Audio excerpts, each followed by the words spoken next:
बिस्मिल्लाहिर्रहमानिर्रहीम। महताब हैदर एक नए एपिसोड के साथ आपकी खिदमत में हाजिर है। जिस मौजू पे मैंने बात करनी है वो ये है कि पाकिस्तान और IMF के दरमियान स्टाफ लेवल एग्रीमेंट नहीं हो सका।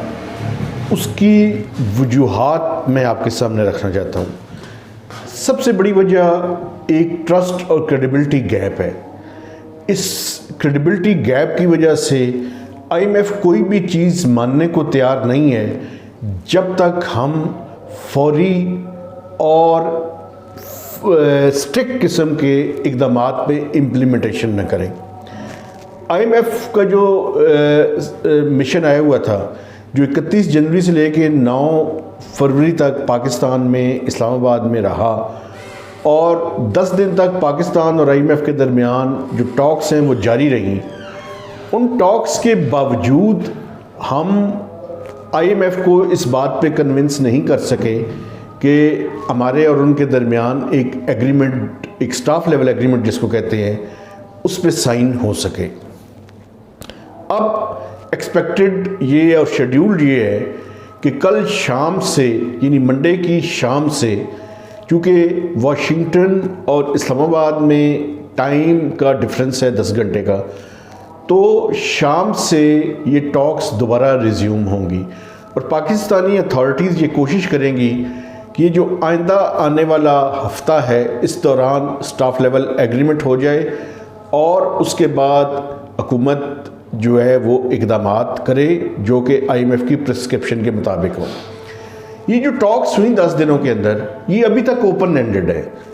अभी तक चीज़ें IMF और पाकिस्तान के दरमियान वो सारी चीज़ें सॉर्ट आउट नहीं हुई। इसी वजह से स्टाफ लेवल एग्रीमेंट नहीं हुआ। IMF ने 10 दिन की टॉक्स के बाद हमें एक MEFP, जिसको memorandum of economic and financial policies का डॉक्यूमेंट कहते हैं, वो पाकिस्तानी अथॉरिटीज़ के हवाले कर दिया और उसमें उन्होंने अपना मेन्यू हुकूमत पाकिस्तान के सामने रख दिया और हुकूमत पाकिस्तान अब उसमें से कुछ चीज़ें पिक करेगी और पिक करने के बाद IMF के साथ कंसेंसस डेवलप करेगी और कंसेंसस डेवलप करने के बाद ये स्टाफ लेवल एग्रीमेंट होगा। यानी there is still gap between the cup and the lip. वजह क्या है, क्यों ये ट्रस्ट या डेफिसिट या क्रेडिबिलिटी गैप है?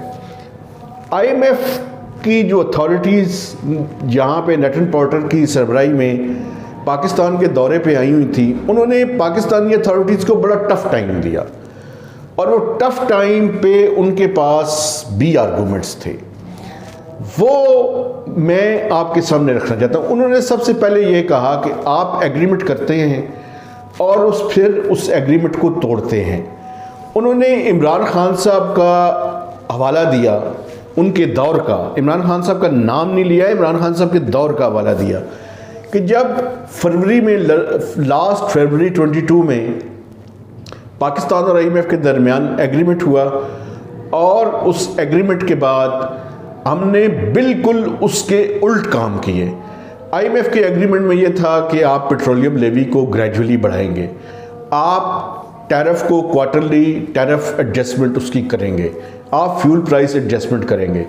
हमने पेट्रोल की प्राइसेस बढ़ाने के बजाय 10 रुपये कम कर दी और फ्रीज़ करने का ऐलान कर दिया एक ऐसे वक्त में जब इंटरनेशनल मार्केट में ऑयल की प्राइसेस बढ़ रही थी। दूसरी तरफ बिजली की कीमत भी हमने 5 रुपये कम कर दी अगेंस्ट और ब्रीच किया IMF के उस एग्रीमेंट को। अच्छा, ये बात सिर्फ इमरान खान तक महदूद नहीं है। फिर उसके बाद मिफ्ता इस्माइल साहब को और PDM की, इमरान खान साहब का नो कॉन्फिडेंस आया, PDM की हुकूमत बनी।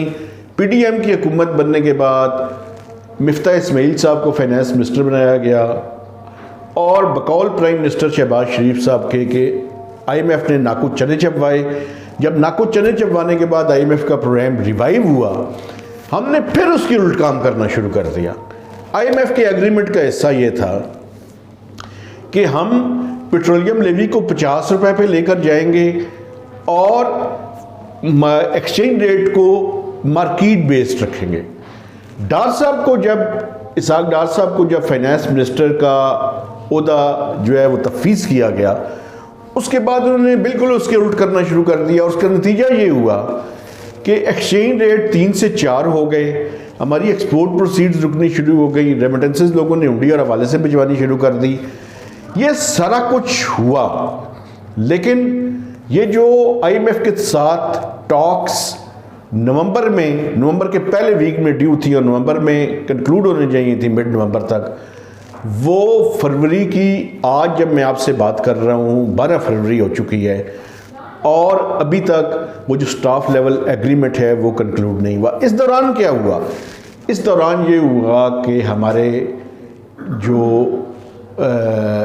पोर्ट्स हैं उन पे LCs को हम नहीं खोल सके, हमारे कंटेनर्स वहाँ पे लोगों के जो बाहर से उन्होंने चीज़ें इंपोर्ट की थी वो रुक गए, हमारे डॉलर्स रिज़र्व्स गिरने शुरू हुए और आज वो डॉलर्स रिज़र्व्स 2.9 बिलियन डॉलर्स पे खड़े हैं, one of the lowest in 10 to 15 years. ये सारा कुछ करके जहाँ पे इमरान खान साहब ने उस एग्रीमेंट को ब्रीच किया था, PDM की हुकूमत भी इसमें बराबर की शरीक है और इन्होंने भी वही काम किया। अब IMF कहता है कि आप पहले काम करेंगे, उसके बाद हम आपकी कोई बात मानेंगे। इस तरह नहीं हो सकता कि आप वादा करें और फिर हम आपकी बात को तस्लीम कर लें, ये चल नहीं सकता ये मैकेनिज़्म। तो इसी मैकेनिज़्म के तहत चीज़ें अब आगे बढ़ेंगी। कल मंडे को मीटिंग है, अभी तक चीज़ें ओपन हैं। अभी हमने टैक्सेशन के मेन्यू के ऊपर IMF के साथ चीज़ें तय करनी हैं, इलेक्ट्रिसिटी टैरिफ के ऊपर चीज़ें तय करनी हैं और सबसे इम्पॉर्टेंट जो एक्सटर्नल फाइनेंसिंग की हमारी रिक्वायरमेंट्स हैं उनको पूरा करना है।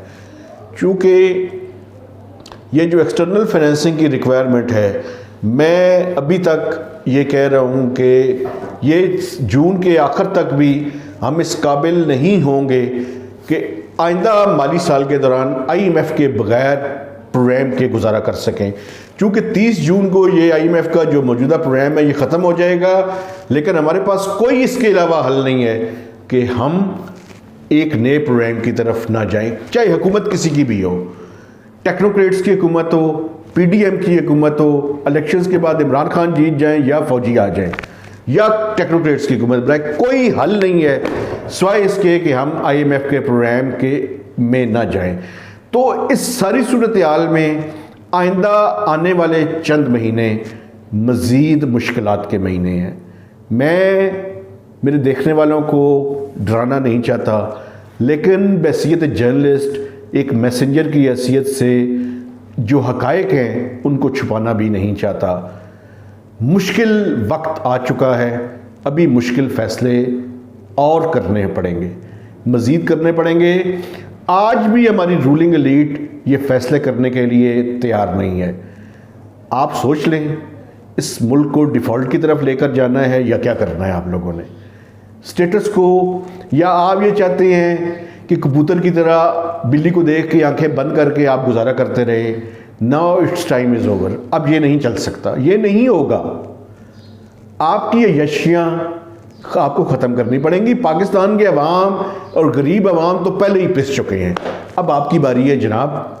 आप अपनी यशियाँ, इम्पोर्टेड टाइयाँ, इम्पोर्टेड कपड़े, इम्पोर्टेड सारी चीज़ें, ये यशियाँ, और क्या लफ्ज़ इस्तेमाल करूँ, मेरे पास मुनासिब लफ्ज़ नहीं है कि बाहर जाके आप रहते इस मुल्क के अंदर हैं और जब पैसे जमा कर लेते हैं रिटायरमेंट के बाद फिर बाहर चले जाते हैं, वहाँ आपकी तस्वीरें आती हैं अपने बच्चों के साथ।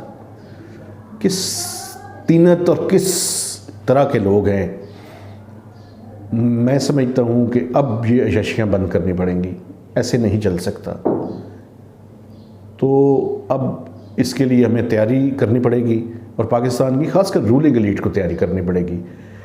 तो महताब हैदर को नए व्लॉग तक इजाज़त दीजिए। खुदा हाफिज़।